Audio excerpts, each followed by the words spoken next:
और इधर मैंगलोर में मुझे फुल सपोर्ट मिला है सर।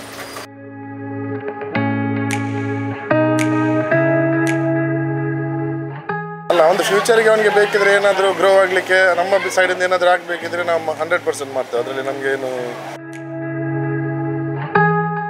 ಮಂಗಳೂರಿನ ಕದ್ರಿಯಲ್ಲಿ ಡ್ಯಾನ್ಸ್ ಮೂವ್ಸ್ಗಳ ಮೂಲಕ ವ್ಯಕ್ತಿಯೊಬ್ಬರು ಎಲ್ಲರ ಗಮನ ಸೆಳೆಯುತ್ತಿದ್ದಾರೆ.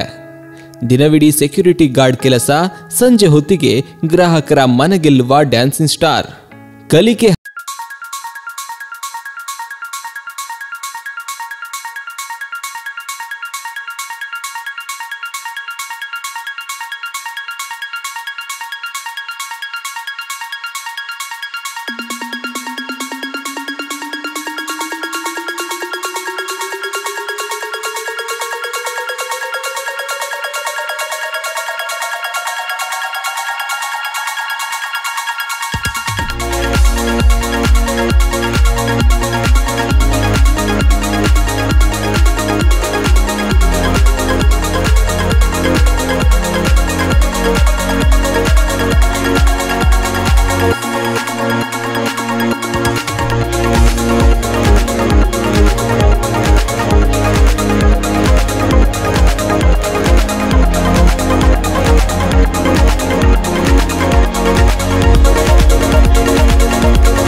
सपोर्ट करते हैं मेरा। अभी मैंने 2-3 या 4 वीडियो डाला था डांस का ना, फुल वायरल हुआ है। उसके बाद कस्टमर आते हैं, पूछते हैं और वीडियो कभी आएगा। ನಮ್ಮ ಜೊತೆ ಈಗ ಅವನು ಆಲ್ಮೋಸ್ಟ್ ಸೇರಿ ಒಂದು 4 ಇಯರ್ಸ್ ಆಗ್ತಾ ಬಂತು. ಬಂದ ಟೈಮಲ್ಲಿ ಸ್ವಲ್ಪ ನರ್ವಸ್ ಆಗಿ ಸ್ವಲ್ಪ ಹೆದರಿಕೆ ಆಗಿದ್ದೆ, ಬೇರೆ ಊರಲ್ಲ. ಮತ್ತೆ ಬಂದಮೇಲೆ ಬೇಗ ತುಂಬಾ ಕ್ವಿಕ್ ಆಗಿ ಎಲ್ಲರ ಹತ್ರ ಮಿಂಗಲ್ ಆಗಿ, ಮತ್ತೆ ಕಸ್ಟಮರ್ ಒಳ್ಳೆ ರೀತಿ ಅಪ್ರೋಚ್ ಆಗ್ತಾನೆ, ಒಳ್ಳೆ ರೀತಿಯಾಗಿ ಮಾತಾಡ್ತಾನೆ, ಅದೆಲ್ಲ ಒಳ್ಳೆದಾನೆ. ಮತ್ತು ಒಂದು ಹಾಬಿ ಡ್ಯಾನ್ಸ್ ಮಾಡೋದು ಮುಂಚೆಯಿಂದನೇ ಇತ್ತು.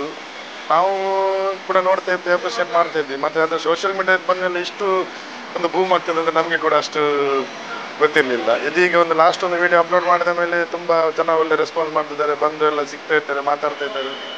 ಒಳ್ಳೆ ರೀತಿ ಅವನಿಗೆ ಒಂದು ಅಲ್ಲ, ಒಂದು ಫ್ಯೂಚರ್ಗೆ ಅವನಿಗೆ ಬೇಕಿದ್ರೆ ಏನಾದರೂ ಗ್ರೋ ಆಗಲಿಕ್ಕೆ ನಮ್ಮ ಸೈಡಿಂದ ಏನಾದರೂ ಆಗಬೇಕಿದ್ರೆ ನಾವು 100% ಮಾಡ್ತೇವೆ. ಅದರಲ್ಲಿ ನಮಗೇನು ತೊಂದರೆ ಇಲ್ಲ. ಯಾಕಂದರೆ ಅವನು ಇನ್ನೂ ಏಜ್ ಇದೆ, ಅವನಿಗೆ ಚಿಕ್ಕ ಏಜ್. ಈ ಟೈಮಲ್ಲಿ ದುಡಿತಾ ಇದ್ದಾನೆ, ಅದರ ಜೊತೆ ಇದು ಕೂಡ ಮಾಡ್ತಾ ಇದ್ದಾನೆ.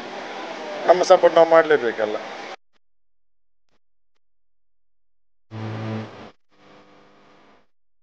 ನಮ್ಮ ಸಾಧಾರಣ ಅವರು ಒಬ್ಬರು ಕಾರ್ ಪಾರ್ಕಿಂಗಲ್ಲಿ ಇರಲಿ, ಕಸ್ಟಮರನ್ನು ಸರ್ವಿಸ್ ಮಾಡೋದಿರಲಿ, ಎಲ್ಲದರಲ್ಲಿ ಒಳ್ಳೆ ಇದು ಮಾಡ್ತಿದ್ದಾರೆ.